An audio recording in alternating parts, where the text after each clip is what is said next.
Welcome to another Cardano update. Like always, make sure to check out our YouTube memberships and our Patreon if you want access to all of our charts and if you want access to our daily Discord updates. And Cardano is still going sideways, which I know it's boring, but it's okay, because when you remember what happened here, I mean, it's really actually good, because right here we actually went sideways for a couple of months before we had this huge move to the upside, and right now we have been going sideways for the past 2 months now, which leads me to believe that this move right here will happen again very soon. And it makes sense for something like this to happen because I'm expecting a third wave of the third wave to start extremely soon. Now how soon? Well, that will be when Bitcoin dominance finally starts breaking down. I will talk about Bitcoin dominance as well, but first let me talk about Cardano. And like I said, we are still waiting for a cross on the bull market support band. This could take another couple of weeks, and we kind of need to be at all-time highs by the end of May if we actually want the altcoins to do well in this cycle, because if Bitcoin drops in the summer like it did in 2013, 2017 and 2021, it's not going to be good for the altcoin market, because each time it dropped, the whole altcoin market dropped with it, so there's no way around it. Bitcoin cannot drop without the altcoin market dropping, so we kind of need to get to all-time highs by the end of May, and we'll see if we do or not.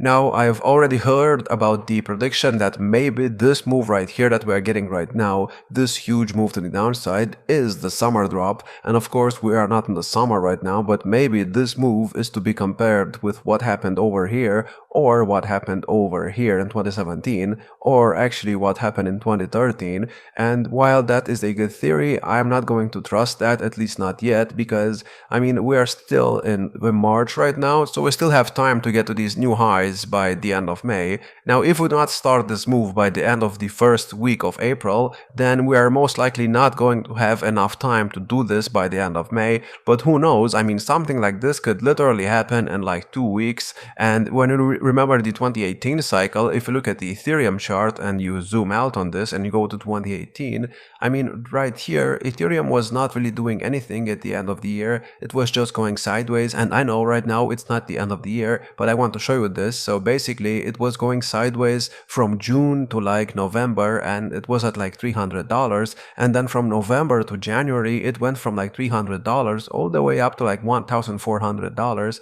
So yes, I mean, even though during this time Ethereum already went up, as you can see, it went up even more at the end of the year. And yes, this looks like a smaller pump, but this pump right here is actually a lot bigger than this pump, because the market cap right here had to increase a lot more than it did over here, because here, for example, the price was at like $7 down here and it went to like $300, and of course the market cap increased, but you know, when you look at this move from $300 to like $1,500, after increasing like a lot here, it had to increase again when we did this right here. So yeah, this happened in a post-halving year, and I still see something like this happening.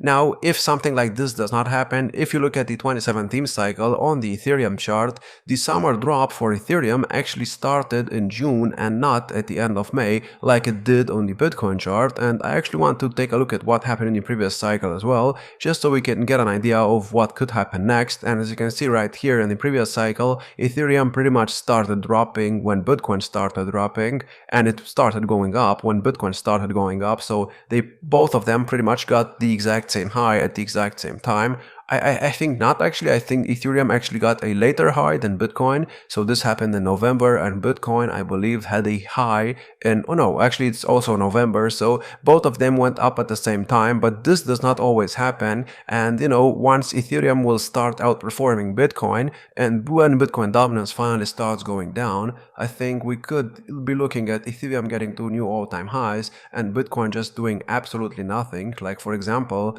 Bitcoin was doing right here. So here, I mean, during, let's say, February, March, and April, and May of 2021, Bitcoin was going sideways. However, if you look at the Ethereum chart, during this time, Ethereum was actually getting to new highs every single week, and we went from like, let's see, about $1,500 all the way up to like $4,000, even though Bitcoin was going sideways. So please keep this in mind. If Ethereum goes up, that does not mean that Bitcoin has to go up with it, and if Bitcoin goes up, that does does not mean that Ethereum has to go up with it, and that's why Bitcoin dominance is so important. And I mean, nobody knows what will happen, but I think Bitcoin dominance will start breaking down very soon, and whenever that happens, Ethereum could do something like this. Even if Bitcoin just goes sideways forever, even if we get some kind of left translated peak and Bitcoin hits like $69,000, maybe even like $60,000, if it just stays in this region and it goes sideways, or even it goes up a little bit, I think during that time Ethereum will wake up and we will still get the altcoin season that we've been waiting for quite some time now. So I think the altcoin season is inevitable to happen, and I think it will still happen no matter what happens with Bitcoin. So that's what I want to tell you in this video. It's still okay if we get a left translated cycle on the Bitcoin chart, because the altcoins will still have their moment, at least in my opinion. Now that's just my opinion, but so far I have not been wrong that many times, so who knows, we'll see what happens with this. Now let's talk about Bitcoin as well. Bitcoin is currently getting rejected by the 200-day moving average for like the 17th time,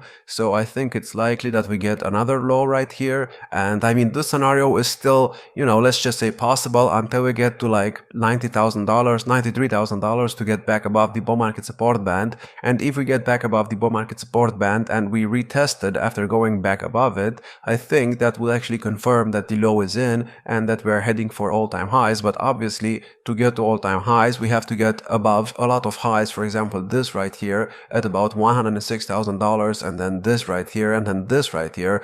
And if we actually get back above $110,000 by the end of, let's say, April, I could still see Bitcoin being at like $130,000 to $140,000 by the end of May, and then we could start dropping. Keep in mind, from where we are here right now, that's not really a big move. I mean, let's say Bitcoin is at like $84,000.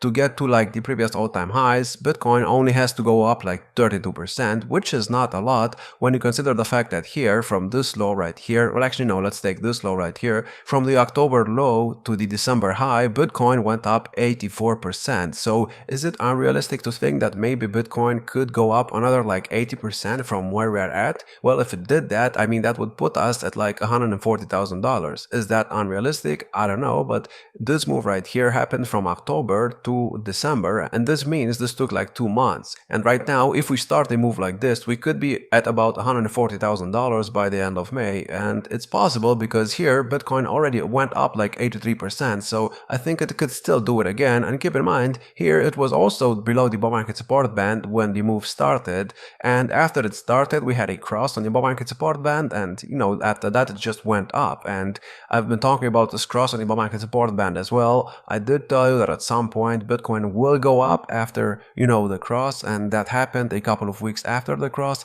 Of course, after the cross, like 2 days later, people were already complaining, why is Bitcoin not doing anything? And I did tell you that it will do something, but later, because usually it takes some time for the cross to actually have an effect on the price. And what do you know, it happened after a couple of, let's say, weeks, about 2 weeks, we actually did something and we had this huge pump, and yeah, Bitcoin did very well during that time. And I think it's safe to say that something like this will happen again as long as we stay above $69,000. So even if we get another low, it's not going to be the end of the world. Even if we get below the 200-day moving average, that's still going to be okay, because here we also got below the 200-day moving average multiple times, and as you can see, we actually stayed below it for a couple of weeks or even months. And then after we got back above it, that pretty much confirmed that the low was in, and yeah, we got back above the bull market support band and things were fine. So there's nothing to complain about right now. Now, I know this is not a Bitcoin video, this is a Cardano video, but whatever Bitcoin does, Cardano will most likely follow it. And in order to understand what could happen to Cardano in the next couple of months, you need to understand what could happen with Bitcoin as well. So I mean, for Cardano, I have something to say. We should get a fifth wave right here, and this should start very soon. Now, like I said, we could invalidate the whole 1, 2, 3, 4 setup here because, it's a diagonal, which means that it could always fail. I mean, the price is currently at the 0.786 support level, so it's not looking great. However, we are respecting it, at least so far. So who knows, maybe this will continue to be respected, but if it doesn't get respected, we could touch the 0.618 support level again and get to like 50 cents, and then we get a bounce. And even if something like this happens, keep in mind, if something like this happens happens and Cardano just continues going sideways for a couple of weeks after that, during that time the cross will happen, and after the cross happens, a move like this will become very likely to happen as well.